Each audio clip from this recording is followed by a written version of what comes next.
Dan the Natural Man Show. Hey everyone, I hope you're having a great day. I hope your week has been great too. Here we are on Thursday, September the 9th. Today, I want to talk about water. Many of us, including me, didn't realize just how important staying hydrated on a regular basis is to the overall health of the body. Now, the school I went to, they always preach this. They want us to teach to drink a gallon a day. That's a good place to start, especially if you exercise and you sweat, or you have a job that you get hot and sweat on. But it was just like an afterthought. Okay, eat your plant-based diet, take your herbs, and make sure you get enough water. It's kind of afterthought. But I came across a book that made me rethink this recently. And I recommend this book very highly. It's called Your Body's Many Cries for Water. It was written by a medical doctor. He discovered that many of our current diseases are compounded by or caused by being dehydrated. And I'm not talking about like being in a desert for a day without water, dehydrated. I'm talking about just being chronically, mildly dehydrated. And this all makes sense if you understand that the body, well, the most important thing to the body is water.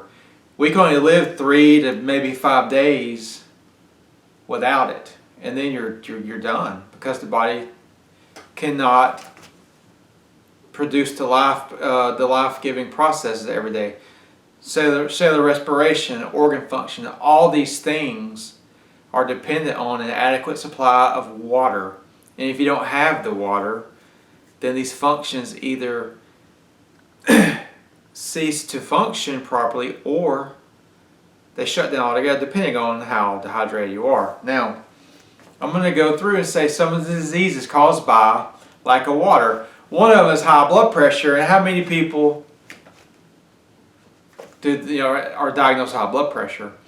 And he goes to a point in the book saying that it is a scientific absurdity to give someone with high blood pressure a diuretic, which reduces the body water even more, because he found that high blood pressure is caused by dehydration. The reason being is because when you're dehydrated, even mildly, the blood gets thicker. This makes it harder for the heart to pump the blood through your arteries and blood vessels. Also, your body gets scared and it starts to tense up everywhere, tense the arteries to try to hold on to what water it has left. And so this in turn runs the blood pressure up. Okay, so let me give the list of diseases that dehydration causes, and then I'll give you the cure for all these diseases. Because remember, like natural healing, we can cure anything if we know what to do. Dyspepsia, colitis, false appendicitis pain, hernia, rheumatoid arthritis pain, low back pain, neck pain, anginal pain, headaches, stress and depression, high blood pressure, higher blood cholesterol. Also, I want to make sure when you are dehydrated, your body sees this as a stressor, and it releases more cortisol into your bloodstream. So if you're dehydrated, you have more cortisol. So if you're dealing with anxiety or anything that also produces high cortisol, being dehydrated just compounds it farther. Excess body weight, asthma and allergies. Because you're dehydrated, your body produces more histamine. Insulin-dependent diabetes, tryptophan diabetes. It helps sleeping, helps prevent heart attacks. So the cure, of course, the cure for diseases caused by mild dehydration or severe dehydration, you probably already know it. drink water. But it takes time, and you can't just force it. This guy is recommending at least 2 quarts of water a day, which is about 8 glasses. A quart is 32 ounces, I believe. I'm not good at the metric system, but I think it is. But like I said, it depends on your body size. It depends on your activity levels.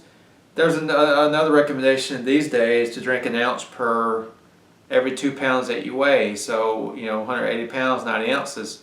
But if you work out and sweat and it's hot where you live, you need more.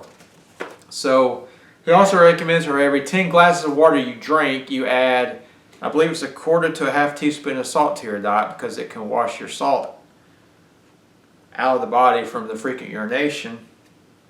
And salt also helps the body absorb and retain the water where it needs to go. So, and then he's got a lot of testimonials in from some of his patients. High blood pressure, high cholesterol, back pain, you name it. They wanted the water cure, just drinking water every day, and it all got better. And also, you have to make sure your water is clean. If you don't have a good clean tap water, make sure you get a report from your county where you're at. If it's not clean, I recommend getting a filter, a distiller, or buying your water from the store.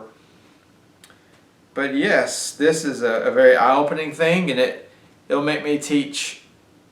Or I won't just go, okay, make sure you get enough water. I'll definitely start to tell people just how important the water is, and some of your diseases that you think could be caused by other things just might be caused by a lack of water intake.